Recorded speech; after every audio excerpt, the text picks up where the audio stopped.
What's the millennial question? Apparently, millennials as a generation, which is a group of people who were born approximately 1984 and after, are tough to manage.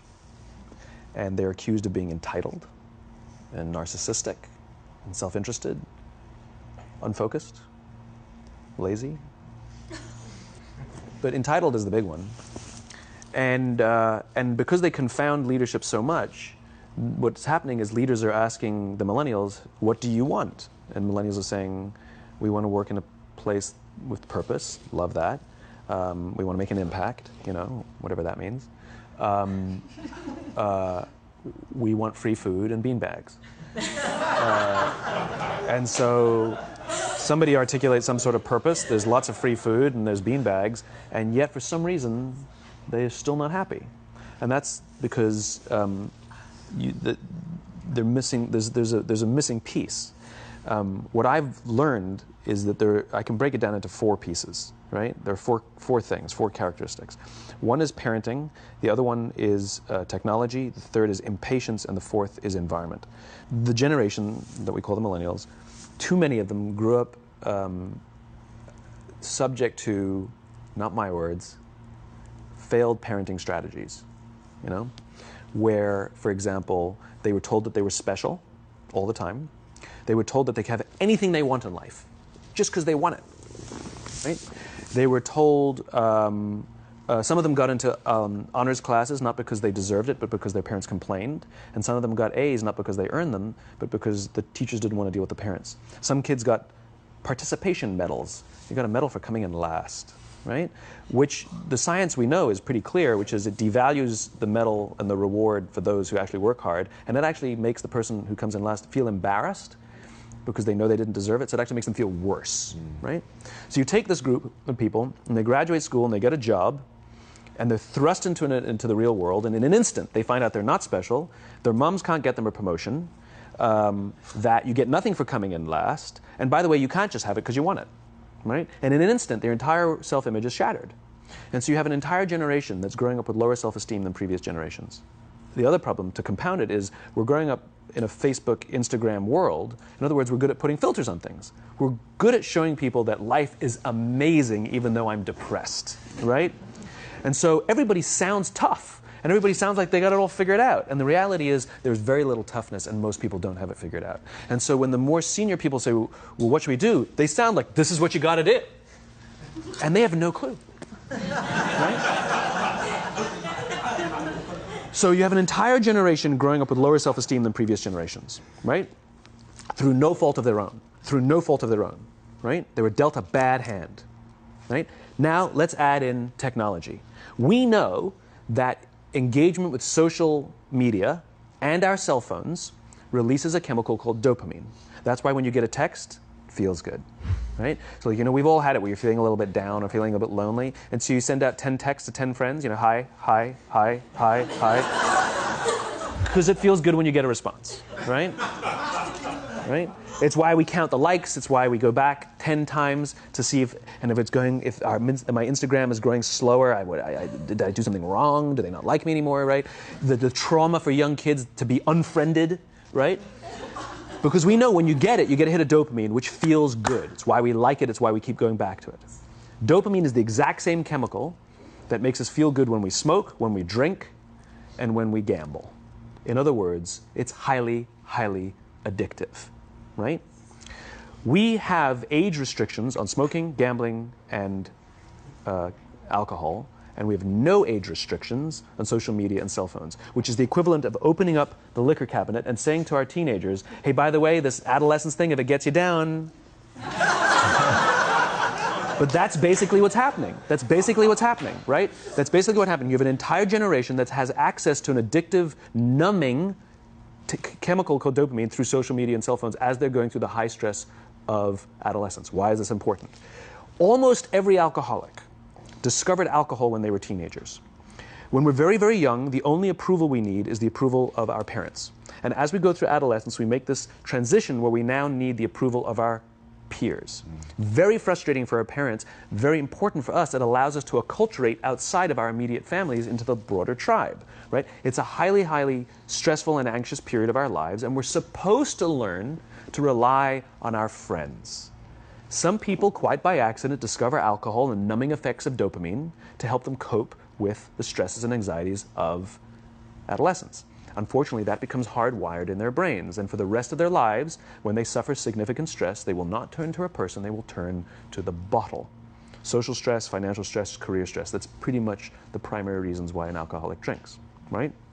What's happening is because we're allowing unfettered access to these dopamine-producing devices and media, basically it's becoming hardwired, and what we're seeing is as they grow older, too many kids don't know how to form deep, meaningful relationships. Their words, not mine. They will admit that many of their friendships are superficial. They will admit that their friends, that they don't count on their friends, they don't rely on their friends, they have fun with their friends, but they also know that their friends will cancel on them if something better comes along. Deep, meaningful relationships are not there because they never practice the skill set, and worse, they don't have the coping mechanisms to deal with stress. So when significant stress starts to show up in their lives, they're not turning to a person, they're turning to a device, they're turning to social media, they're turning to these things which offer temporary relief. We know, the science is clear, we know that people who spend more time on Facebook suffer higher rates of depression than people who spend less time on Facebook, right? These things balanced. Alcohol is not bad, too much alcohol is bad. Gambling is fun, too much gambling is dangerous, right? There's nothing wrong with social media and cell phones. It's the imbalance, right? If you're sitting at dinner with your friends and you're texting somebody who's not there, that's a problem. That's an addiction. If you're sitting in a meeting with people you're supposed to be listening to and speaking, and you put your phone on the table, face up or face down, I don't care, that sends a subconscious message to the room that you're just not that important to me right now, right? That's what happens. And the fact that you cannot put it away is because you are addicted. Right? If you wake up and you check your phone before you say good morning to your girlfriend, boyfriend, or spouse, you have an addiction. And like all addiction, in time, it'll destroy relationships, it'll cost time, and it'll cost money, and it'll make your life worse. Right? So you have a generation growing up with lower self-esteem that doesn't have the coping mechanisms to deal with stress. Right? Now you add in the sense of impatience. Right? They've grown up in a world of instant gratification. You want to buy something, you go on Amazon, it arrives the next day. You want to watch a movie? Log on and watch a movie. You don't check movie times. You want to watch a TV show? Binge. You don't even have to wait week to week to week, right? I know people who skip seasons just so they can binge at the end of the season, right? Instant gratification. You want to go on a date? You don't even have to learn how to be like, hey. You don't even have to learn and practice that skill. You don't have to be the uncomfortable one who says yes when you mean no and says no when you mean no, but yes when you... You don't have to swipe right. Bang, I'm a stud. Right? You don't have to learn the social coping mechanisms, right? Everything you want, you can have instantaneously. Everything you want, instant gratification. Except job satisfaction and strength of relationships, there ain't no app for that. They are slow, meandering, uncomfortable, messy processes. And so I keep meeting these wonderful, fantastic, idealistic, hardworking, smart kids. They've just graduated school. They're in their entry-level job. And I sit down with them and I go, how's it going? They go, I think I'm going to quit. I'm like, why? They're like, I'm not making an impact. I'm like, you've been here 8 months. You know? It's as if they're standing at the foot of a mountain and they have this abstract concept called impact that they want to have in the world, which is the summit. What they don't see is the mountain. I don't care if you go up the mountain quickly or slowly, but there's still a mountain. And so what this young generation needs to learn is patience. That some things that really, really matter, like love, or job fulfillment, joy, love of life, self-confidence, a skill set, any of these things, all of these things take time. Sometimes you can expedite pieces of it, but the overall journey is arduous and long and difficult. And if you don't ask for help and learn that skill set, you will fall off the mountain, or you will, the worst case scenario, and we're already seeing it, the worst case scenario is we're seeing an increase in suicide rates, we're seeing an increase in this generation, we're seeing an increase in accidental deaths due to drug overdoses, we're seeing more and more kids drop out of school or take leaves of absence due to depression, unheard of. These are all, this is really bad. The best case scenario, those are all bad cases, right? The best case scenario is you'll have an entire population growing up and going through life and just never really finding joy. They'll never really find deep fulfillment in work or in life. They'll just waft through life and it'll be just, it's fine. How's your job? It's fine. It's the same as yesterday. How's your relationship? It's fine. Like that's the best case scenario. Which leads me to the fourth point, which is environment. Which is we're taking this amazing group of young, fantastic kids who were just dealt a bad hand. It's no fault of their own. And we put them in corporate environments that care more about the numbers than they do about the kids. They care more about the short-term gains than the long-term life of this young human being.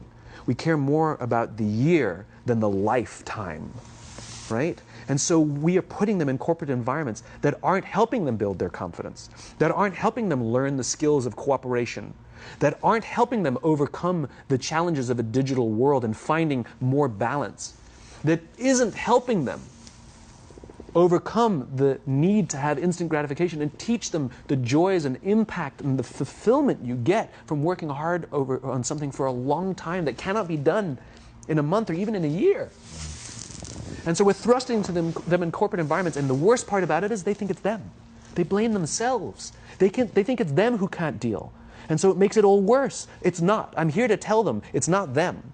It's the corporations. It's the corporate environments. It's the total lack of good leadership in our world today that is making them feel the way they do. They were dealt a bad hand, and I hate to say it, but it's the company's responsibility. Sucks to be you. Like, we have no choice, right? This is what we got, and I wish that society and their parents did a better job. They didn't. So we're getting them in our companies, and we now have to pick up the slack. We have to work extra hard to figure out the ways that we build their confidence. We have to work extra hard to find ways to teach them the social skills that they're missing out on. There should be no cell phones in conference rooms. None. Zero. And I don't mean the kind of like sitting outside waiting to text. I mean like when you're sitting and waiting for a meeting to start, this is what we all do. We all sit here and wait for the meeting to start. Meeting starting? Okay. And we start the meeting. No, that's not how relationships are formed. Remember we talked about it's the little things? Relationships are formed this way. We're waiting for a meeting to start and we go, how's your dad? I heard he was in the hospital. Oh, he's really good. Thanks for asking. He's actually at home now. Oh, I'm really glad. That was really amazing. I know, it was really scary for a while. That's how you form relationships. Hey, did you ever get that report done? Oh my God, no, I didn't. I'll help you out. Can I help you out with that? Really? That's how trust forms. Trust doesn't form at an event in a day. Even bad times don't form trust immediately. It's the slow, steady consistency. And we have to create mechanisms where we allow for those little innocuous interactions to happen. But when we allow cell phones in conference rooms, we just, okay, have the meeting. And then my favorite is like when there's a cell phone there and you go like this, you go. It rings and you go. I'm not going to answer that. But, Mr. Magnanimous, you know? When you're out for dinner with your friends, like I do this with my friends. When we're going out for dinner and we're leaving together, we'll leave our cell phones at home. Who are we calling? Maybe one of us will bring a phone in case we need to call an Uber or take a picture of our meal. That goes without saying, come on. I'm an idealist, but I'm not insane. You know? Not a heathen. I mean, it looked really good. We'll take one phone. And so it's like an alcoholic. The reason you take the alcohol out of the house is because we cannot trust our willpower. We're just not strong enough. But when you remove the temptation, it actually makes it a lot easier. And so when you just say, don't check your phone, people literally will go like this. And somebody will go to the bathroom, and what's the first thing we do? Grab the phone. Because I wouldn't want to look around the restaurant for a minute and a half, you know? But if you don't have the phone, you just kind of enjoy the world. And that's where ideas happen. The constant engagement is not where you have innovation and ideas. Ideas happen when our minds wander and we go, and you see something, I bet they could do that. That's called innovation, right? But we're taking away all those little moments, right? You should not, and none of us should charge our phones by our beds. We should be charging our phones in the living rooms, right? Remove the temptation. You wake up in the middle of the night because you can't sleep, you won't check your phone, which makes it worse. But if it's in the living room, it's relaxed, it's fine. But it's my alarm clock. buy an alarm clock. They cost $8, right? I'll buy you an alarm clock, right? But the point is we now, in industry, whether we like it or not, we don't get a choice.